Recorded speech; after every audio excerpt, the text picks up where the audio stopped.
It's a summer crowd. I like that. You know, I noticed during the briefing yesterday how hot it was. I'm glad it's fixed. I thought maybe I was coming down with malaria a little after the fact, since I forgot to take my medicine for a while. Really, I skipped. I think I'm done for. I skipped 2 or 3 days. So if I break out in a sweat, it's not because of the questions. But I'm glad the air conditioning is back on. I'm sure you are too.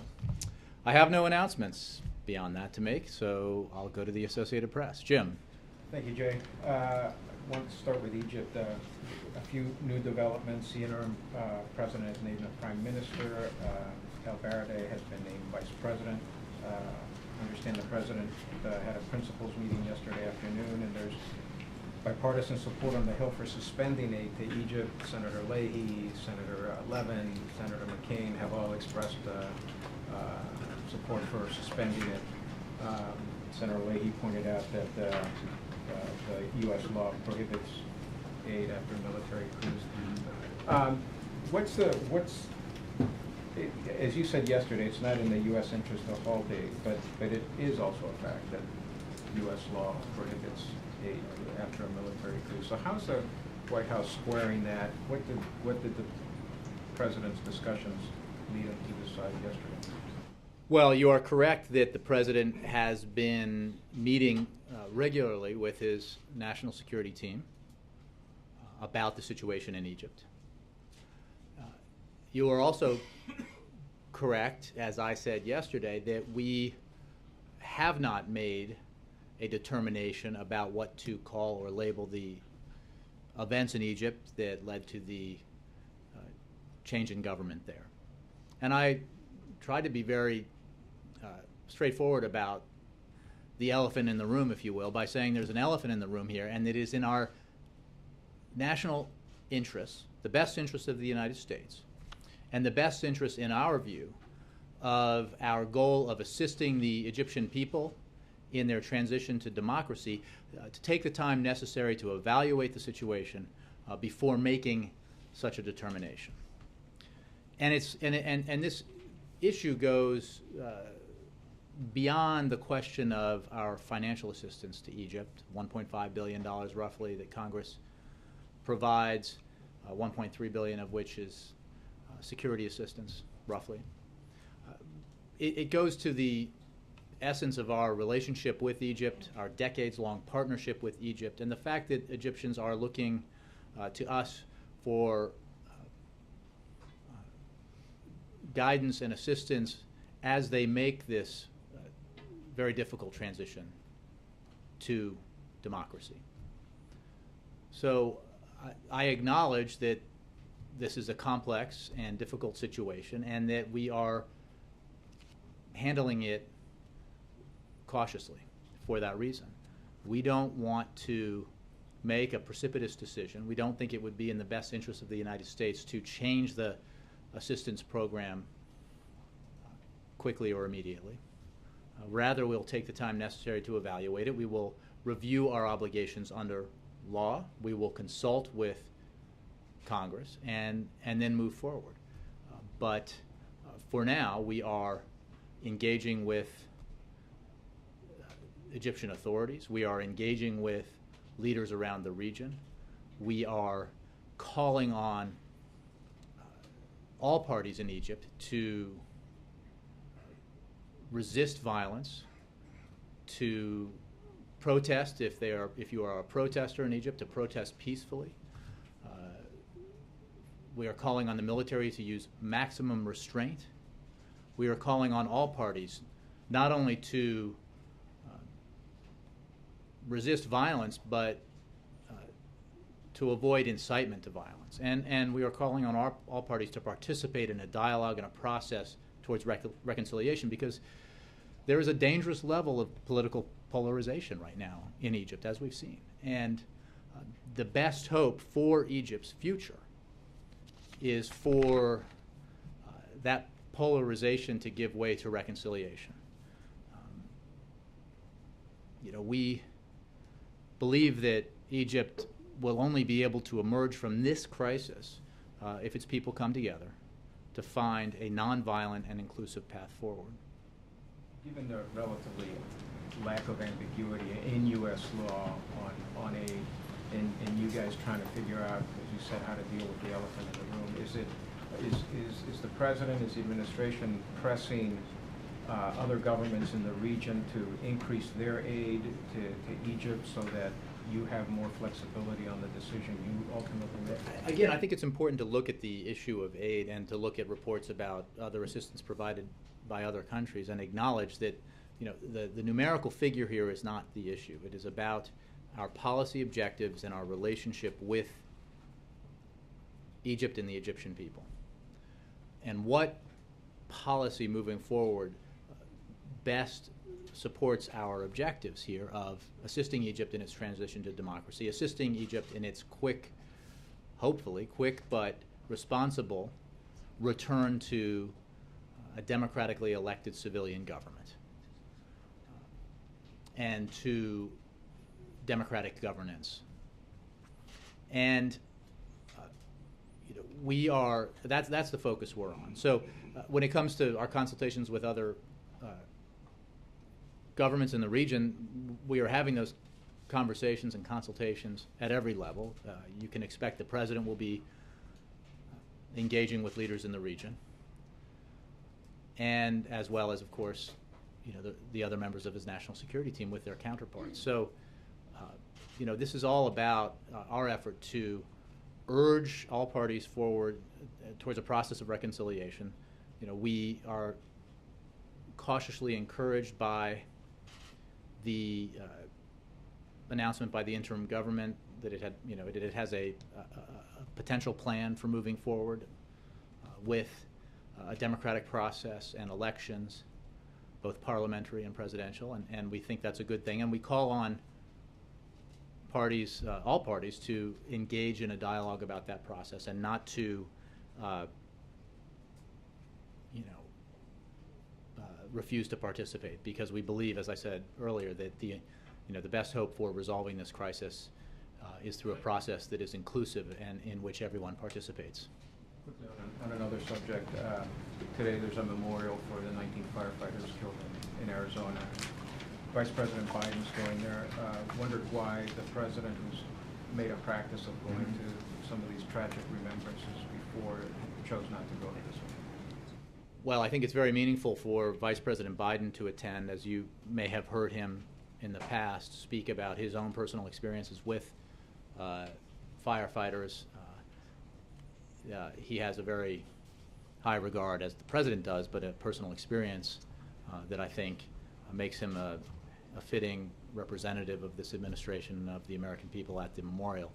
He's traveling out there and with members of, and will be joined by members of Congress, I think, from the delegation.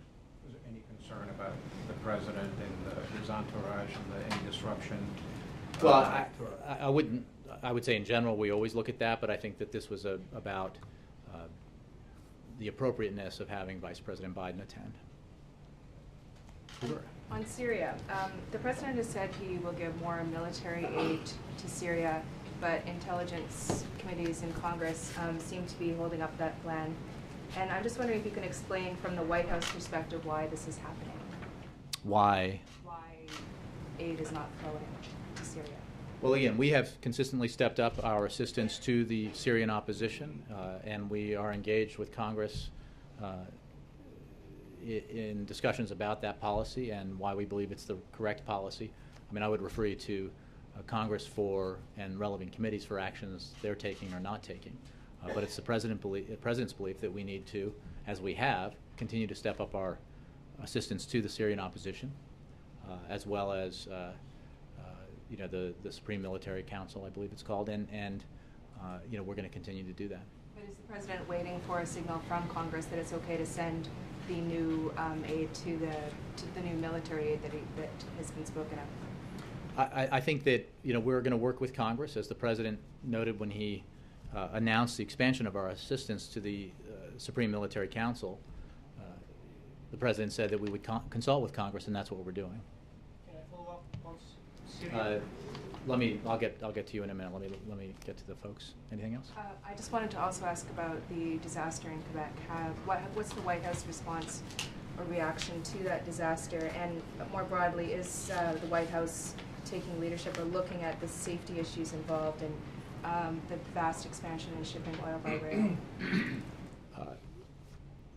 You were obviously aware of and evaluating what happened in Quebec. I don't have an assessment to make about it related to the broader questions, but we're in consultation, with the authorities about it. But I'll have to take the question in terms of other specific responses.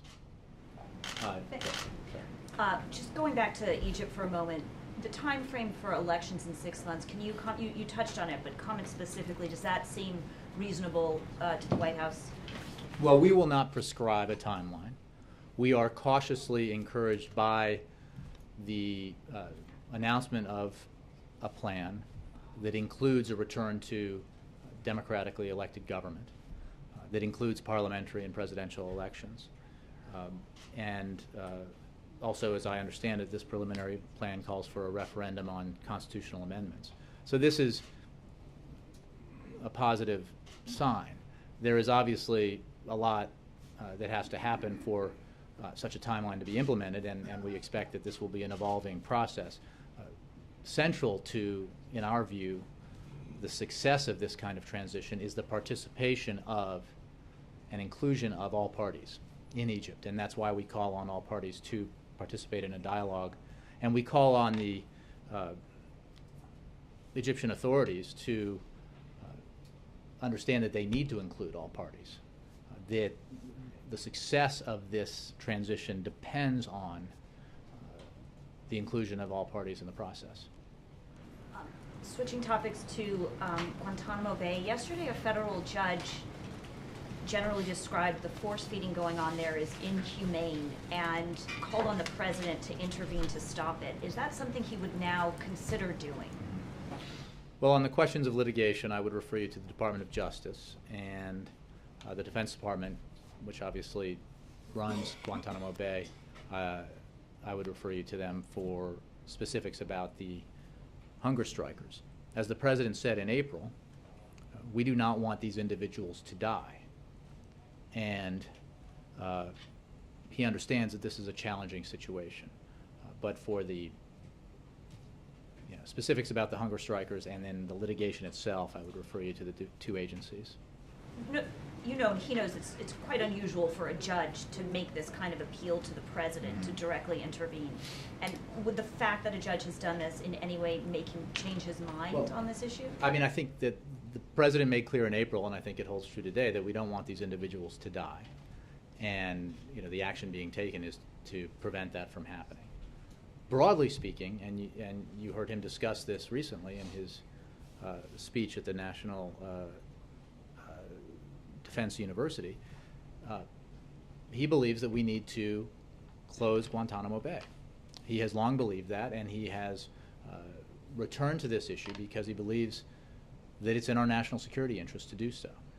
And he calls on Congress to work with him to ensure that we can lift the moratorium on detainee transfers to Yemen so that we can review those detainees on a case-by-case basis. And then, where appropriate, we will bring terrorists to justice in our courts and through our military justice system. But the long-term goal here has been, in keeping with the views of leading Republicans as well as Democrats, as well as military officials and other national security experts, we need to close this facility because it's in our interest to do so. And finally, on Snowden, has anyone in the administration been notified by Russian officials that Snowden plans to accept Venezuela's offer of asylum? And is the administration making it clear to Russia that it would hurt the diplomatic relationship between the two countries if they allow him to travel? I think that was a tweet, and we have no further information regarding that. Our general position is, as I described it yesterday, which is that Mr. Snowden ought to be returned to the United States, where he is wanted on felony charges, and that although we do not have an extradition treaty with Russia, that there is ample legal justification for Russia to expel him, and that he should not be permitted to engage in further international travel beyond the travel necessary to return to the United States.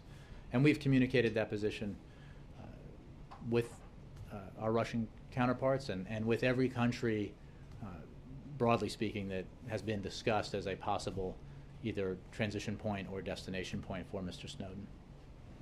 Yeah. Afghanistan, there are Mhm. reports that the Taliban has closed, at least for now, its office in Doha. Has the president had any success, or has he made any attempts to restart negotiations with President Karzai on any kind of follow-on force after the U.S. withdrawal? And is there anything that is bringing the president closer to the thought that maybe the zero option with no follow-on force is the right course? Well, let me address the first part, which is we've seen the reports about the Doha office. And as President Karzai and President Obama said, the surest way to a stable, unified Afghanistan is for Afghans to talk to Afghans.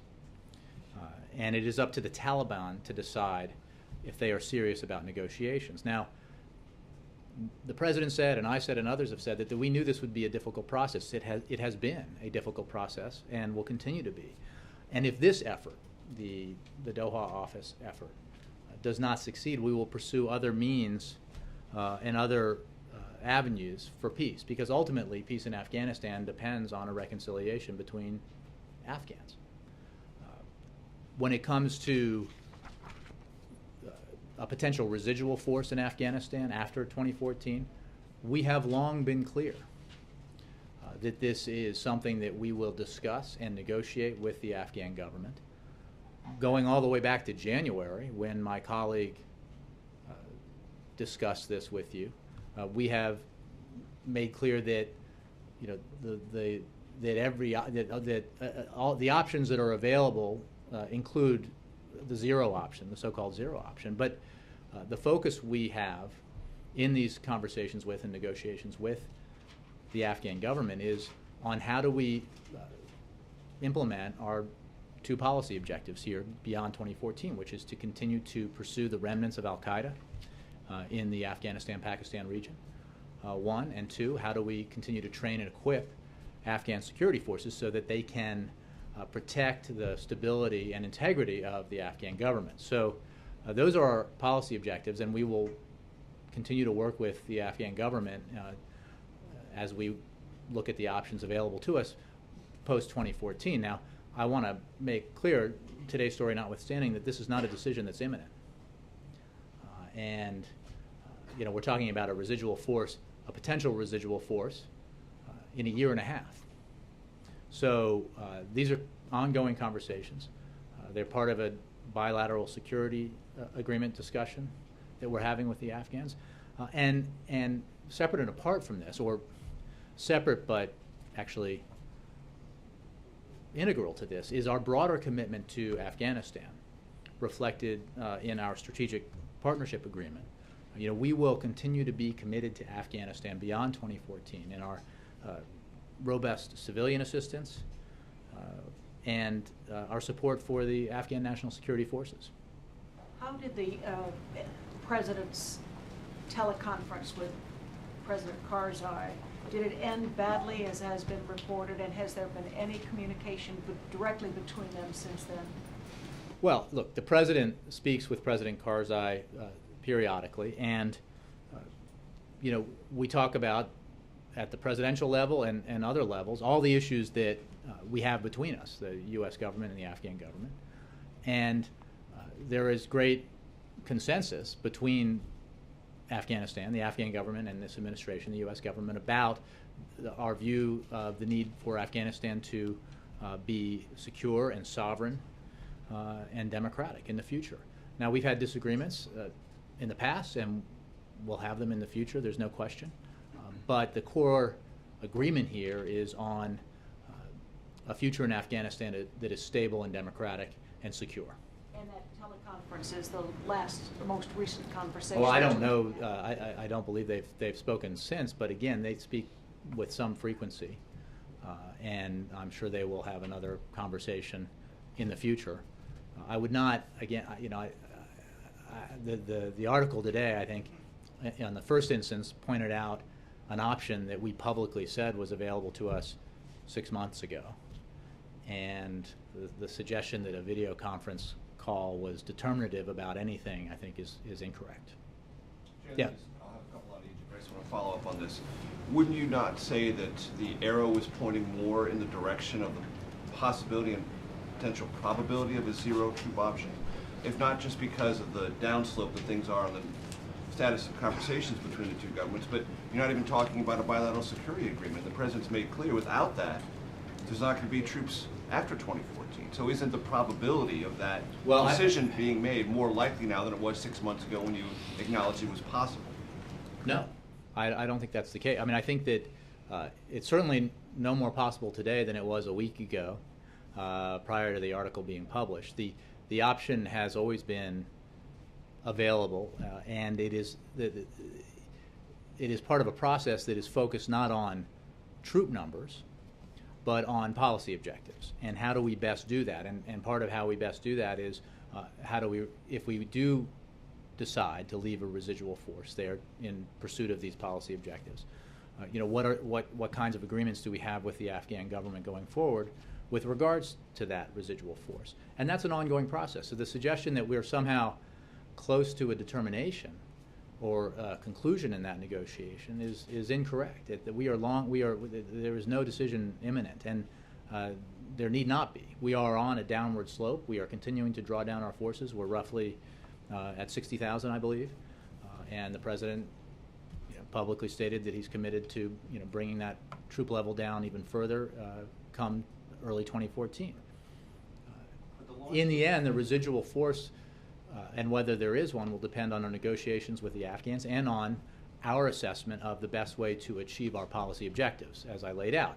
And this was the virtue and the clarity that was provided by the President's review of our Afghan policy back in 2009, which required, after many years of drift, intense focus on what our objectives would be and why we were there in the first place, and what the recognition that we would not, and this goes to the reconciliation process, that we were not committed to a U.S. troop presence in Afghanistan simply for the sake of a U.S. troop presence in Afghanistan. We are there, our men and women are there, fighting and in some cases dying for clear objectives of U.S. national interests. And they will continue to fulfill that mission. And going forward after 2014, there will be very clear objectives for our policy in Afghanistan, and those objectives may be met by a residual force of U.S. troops in Afghanistan, or they may be met through other means. I mean, there are other ways to train and equip security forces, and there are other ways, obviously, to continue our efforts against remnants of al-Qaeda. But isn't it true that the awkward launch of the peace talks, I mean, Karzai announced them the next day, there's not a conversation currently going on at any productive level on a bilateral security agreement. Don't those two factors complicate this decision-making process and conversation about these entire issues? If I allowed the predicate here and said yes, that would only be true if we had to make a decision tomorrow. But there's no decision that's imminent. And I have been, and you have been, an observer of, and in my case now a participant in, at least in an outer circle way, this process for some time now, and there have long been ups and downs in these conversations that we've had, and we have no. I think that we can go back over time and look at assessments that say things are on a downward slope, to use your language, and then we continue to have our conversations, and we continue to focus with our Afghan counterparts on our shared objectives. And we pursue those objectives together, and we expect that we will be able to do that going forward. On Egypt, if I heard you correctly, you were at least encouraging the Muslim Brotherhood to reconsider their announced intention not to participate in this timeline. What is your message to them, broadly speaking, because they might reasonably say, we did participate, and things have been changed in an anti-democratic way after the will of the people was counted and adduced to be conducted fairly? What incentive does the Muslim Brotherhood have for getting back into a process that they saw completely taken off track? Well, I think that goes to the incredible complexity and difficulty of this situation, and it is why we expressed, and the President expressed his deep concern about the removal of President Morsi from office by the Egyptian armed forces. What we have to focus on is where do we go from here? How do we return to a democratically elected civilian government? And the best way to do that, and the best way to ensure that that does not that the return to democratically elected a democratically elected government is not an end point, but the beginning point of a process that has democracy becoming embedded in Egyptian society and in the state, is to make sure that all elements of Egyptian society are participating in this process. And that it's going to be hard and it's going to be difficult, but the alternative is a continued crisis and continued political polarization. And when it comes to what individuals or which individuals will lead Egypt in the future, that's for the Egyptian people to decide, and it's for the Egyptian people to decide in a democratic process. And as I said yesterday, and I'll say again today, when it comes to what happened in Egypt, it is important to note that millions and millions of Egyptians were extremely unhappy with the undemocratic governance under President Morsi. And what the president has long said,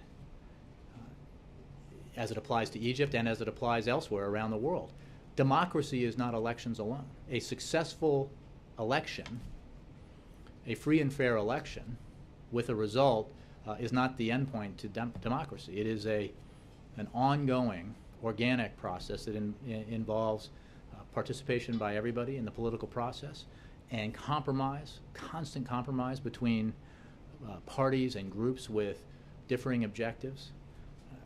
And that's what we call on the Egyptian people and all the groups involved here to recognize and accept, and that is reconciliation over conflict, peaceful dialogue over violent confrontation. I want to talk one more thing about the aid question.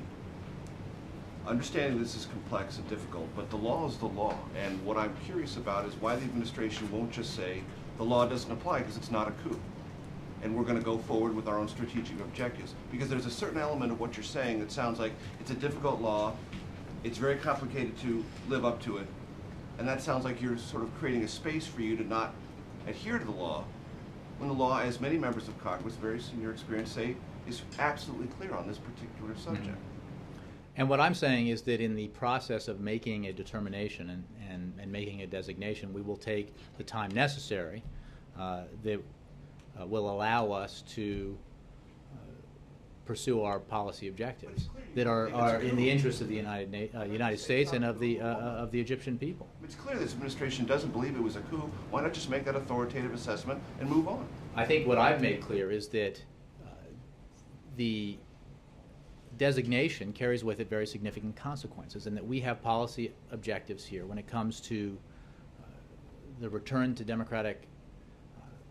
a democratic government in Egypt, and hopefully a return to some stability in Egypt that remains our number one objective, and that we will take the time necessary as we review our legal obligations and as we consult with Congress when it comes to this issue of designating and labeling the events that took place, because we believe that's in the best interest of the United States.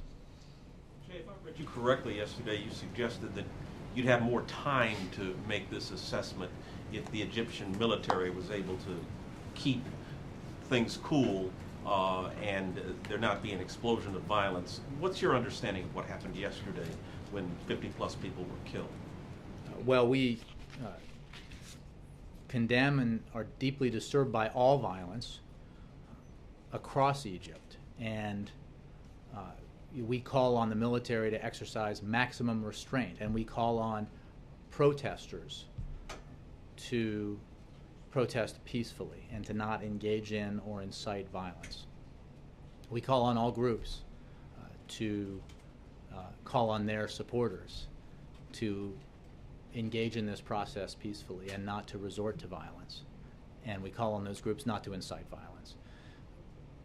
It's a path of violence and conflict on the streets of Cairo and elsewhere in Egypt is not a path that will lead to a resolution of this crisis anytime soon.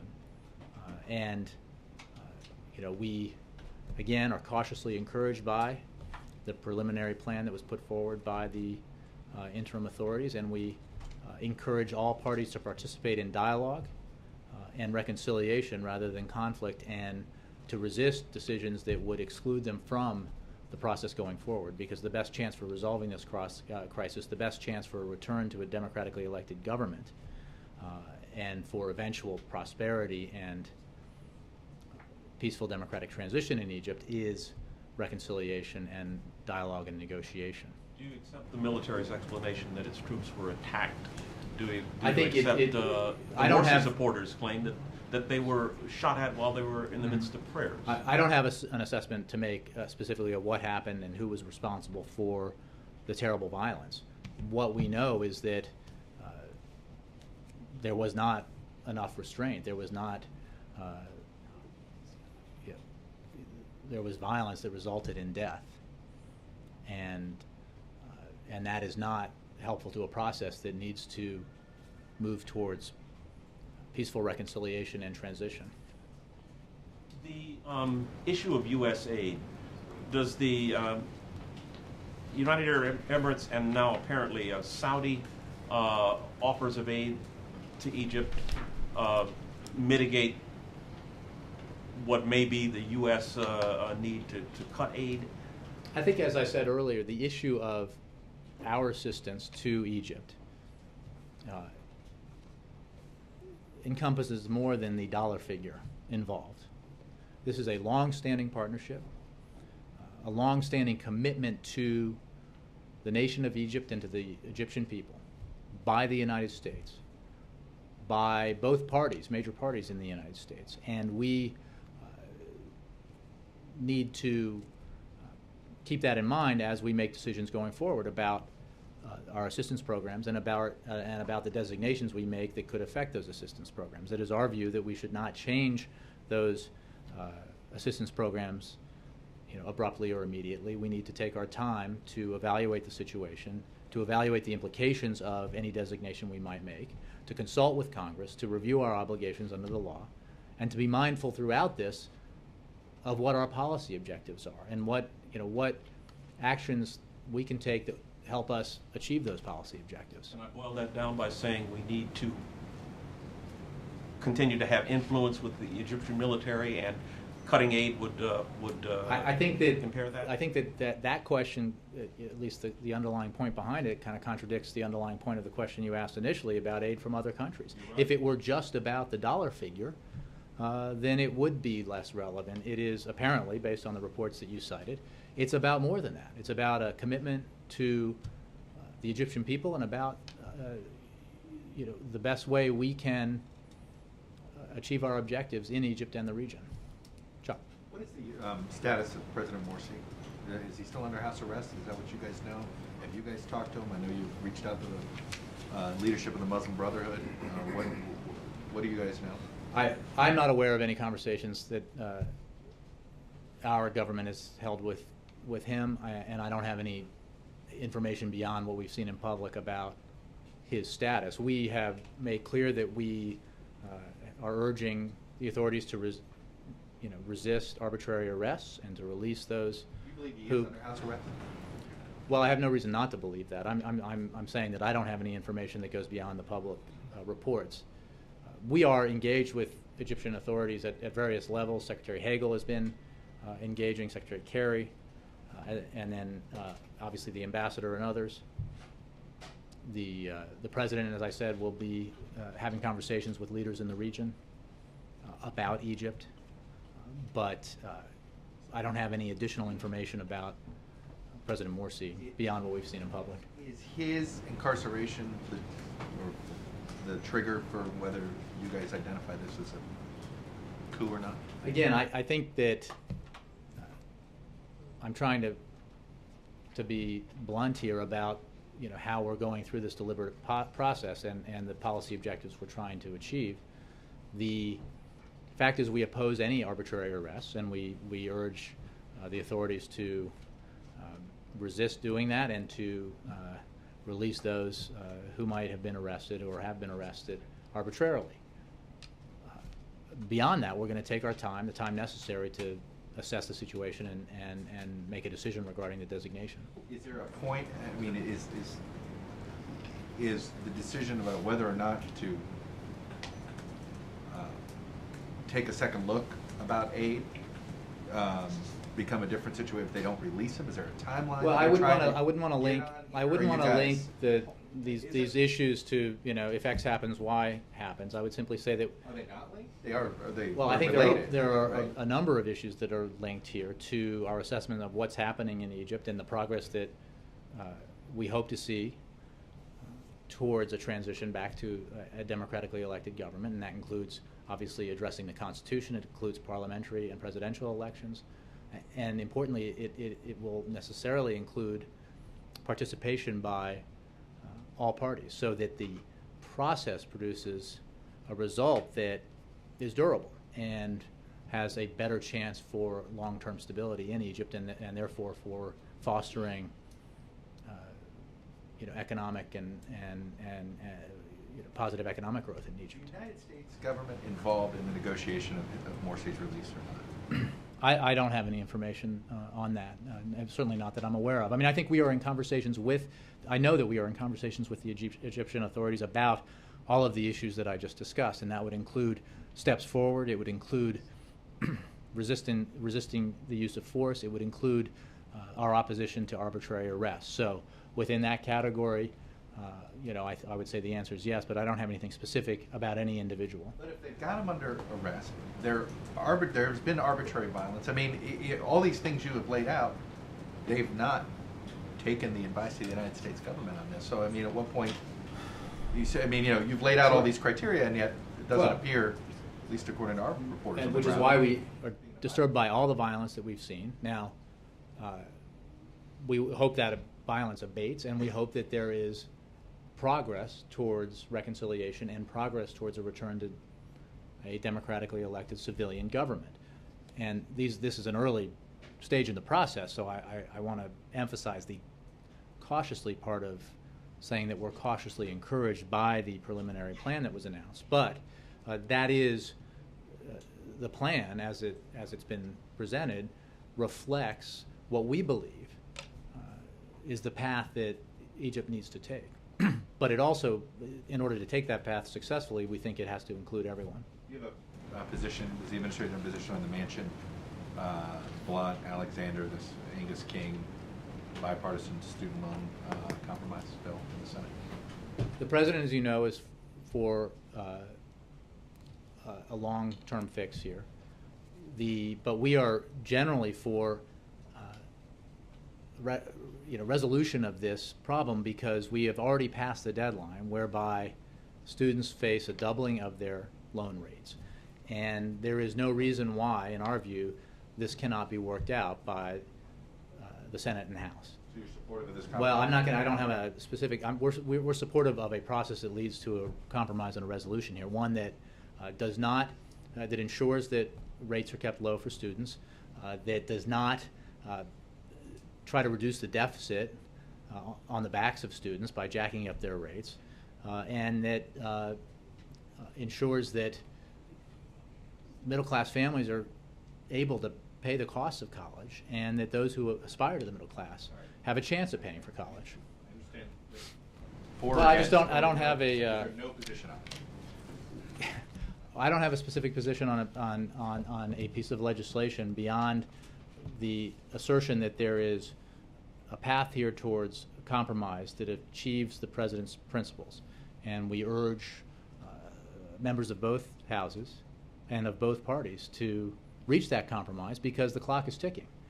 We are confident that we can reach that a compromise can be found that will be retroactive and therefore not cause harm to students and their families. But the fact is that students are, as the longer we wait, students will be, and their families will be planning for the fall and the future, and have to make decisions based on what they believe will be their rates. But I'm not going to keep following, but so they need to. so could you support it or not support it? We support a process that like supporting a single bill is not the answer here. Supporting a compromise that can get the votes necessary that meets the president's principles is our position. Scott. Jay, Russia's UN ambassador talked today about evidence that he says his government's given to the UN about chemical weapons used by the Syrian rebels. Has the U.S. changed its position that that's... No. We have yet to see any evidence that backs up the assertion that anybody besides the Syrian government has had the ability to use chemical weapons or has used chemical weapons. I think it's an interesting point that this assertion has been made to or presented to the United Nations, because there is the sticking point.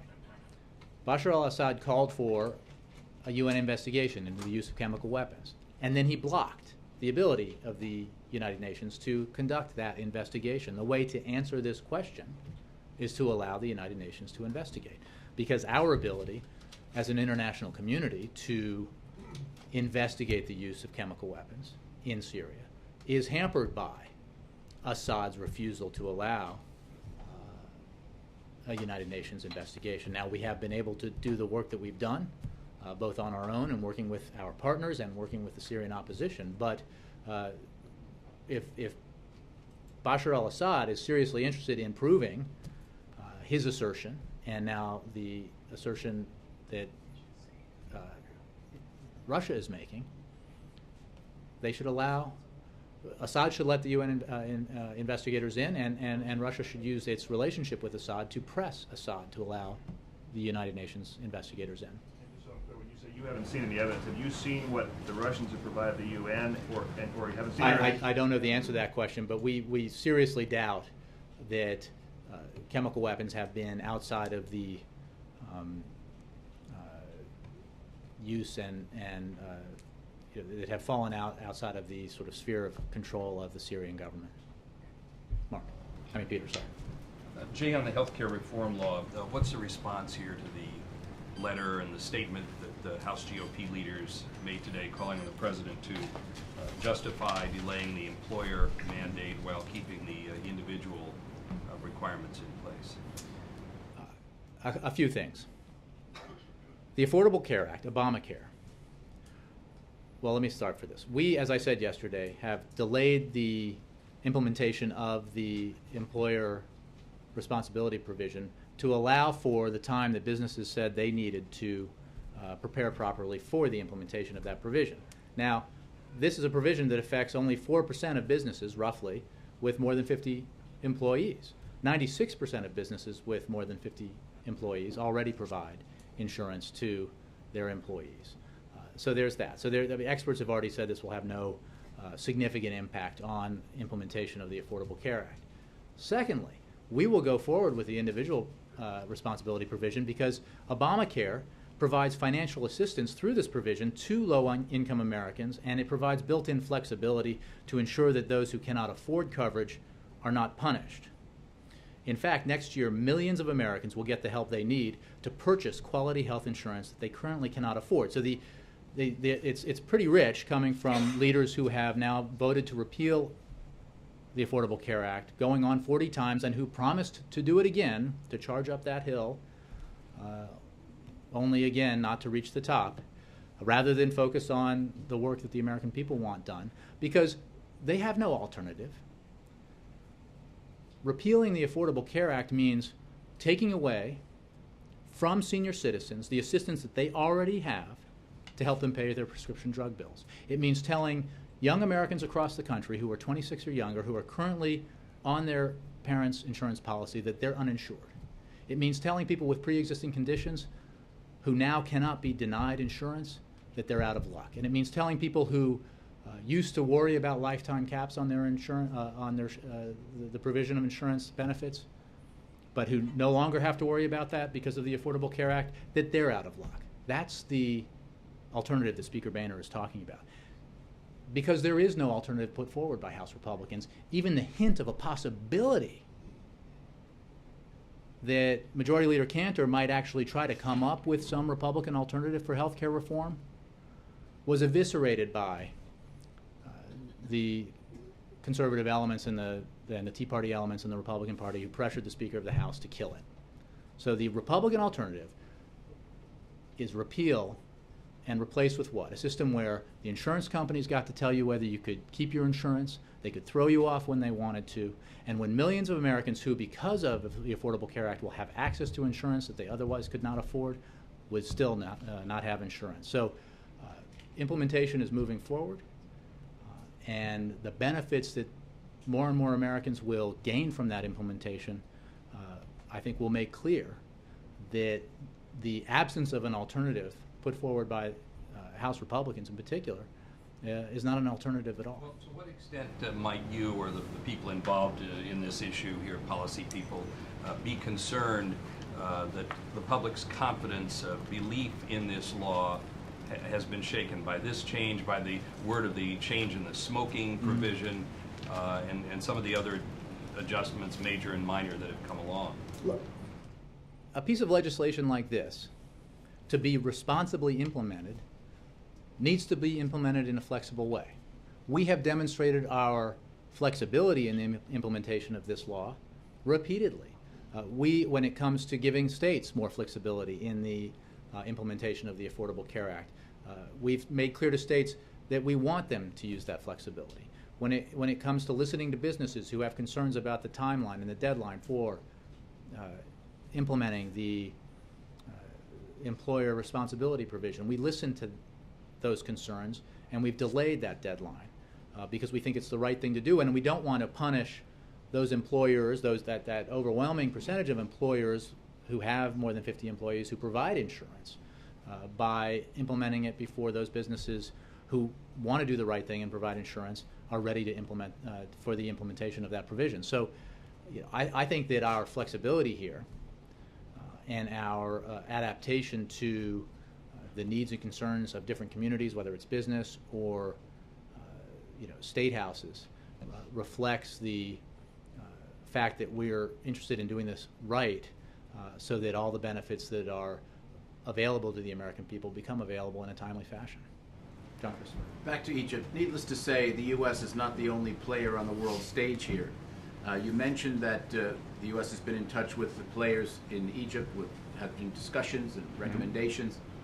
But there are European allies, U.S. European allies, who've had long-term relationships with Egypt going back hundreds of years. How closely has the United States, and what is their mindset and this administration's mindset of involving those people, those individuals in Europe, especially Great Britain, et cetera, who have a real stake in the region as well as the United States in terms of moving on to the future? Well, when it comes to the transition and turmoil that we've seen in the Middle East, overall, we have obviously and consistently worked with and consulted with our European allies, as well as our regional allies and others. And that includes the UK and France and others. And we continue to do that when it comes to the situation in Egypt, as of course we do when it comes to the situation in Syria. You're absolutely right that this is not just a U.S.-Egyptian situation. This is a crisis in Egypt that all of the nations who have an interest in Egypt having a better future and the Egyptian people making a transition to democracy need to engage in, and we're engaged with our allies in this. Anything specific? I don't have any readouts of conversations, but these are kinds of sort of top-tier issues that we work with our allies all the time on. Cheryl, and then Roger, and then. Do you have any update or timeline on when the Attorney General might finish his review of federal benefits and laws in light of the Supreme Court DOMA decision? I don't. I would refer you to the Department of Justice. Sorry. Who else? Roger, yeah. Back to Afghanistan. Mm-hmm. You said there was no imminent decision on the troop pullout and stuff like that. How long can the president go into next year and make a decision and still achieve his goal by the end of 2014? Can he go like into the next summer? Well, I before I hazard a guess, I would say that we're 18 months from the end of 2014. So, and we are in the process of drawing down our forces already, and that process will continue and will continue beyond January 2014 as we draw down our forces towards the goal of zero, as we consider the option of a residual force, a much smaller than current level force. So I think there's ample time, and I'm not going to predict when that sort of becomes pressing, but it's certainly not in the near future. He could put it into the decision. He could put it into next year sometime. Again, I wouldn't. I don't want to have an answer to that question result in a headline in Bloomberg saying, the president will announce early next year or sometime next year, because I'm sort of circumscribing the timeline here, but I am saying that it's not imminent, and it doesn't need to be imminent. He's in, discussions with his national security team, and obviously our representatives are in discussions with the Afghan government about a bilateral security agreement and about implementation of our strategic partnership agreement, and within the context of the BSA, the potential for a residual force. And is it fair to say that the president is considering the zero option with a bit heavier weight now than he'd been, say, a few months ago? I think that, as I said to Major, is a misreading of the situation. I think it's important to note that we stated here, I think it was here, but it was certainly publicly and in January, that zero was an option. Conference call made, I think, from this building. But the point being that it's of course an option, because the issue here isn't troops, the number of troops for their own sake. The issue is how do we best, working with the Afghan government and working to provide the conditions necessary for a residual force, implement our policy objectives, which includes continuing to go after the remnants of al-Qaeda and providing the training and equipment to the Afghan national security forces that the ANSF needs to protect and keep stable the Afghan government and the Afghan nation. So, those objectives, we're making assessments about how we fulfill those objectives. We're in discussions with the Afghan government about what a residual force might look like if we choose that option, if that's the best option that we agree to in terms of pursuing those objectives. But we can pursue those objectives in a number of ways. Yeah, in the back. And then, sorry, you know what, I did promise you, sorry. Thank you. One on Syria and one on Turkey. Quick on Syria. According to the latest credible report, Syrian opposition still have not received any kind of military aid from your government.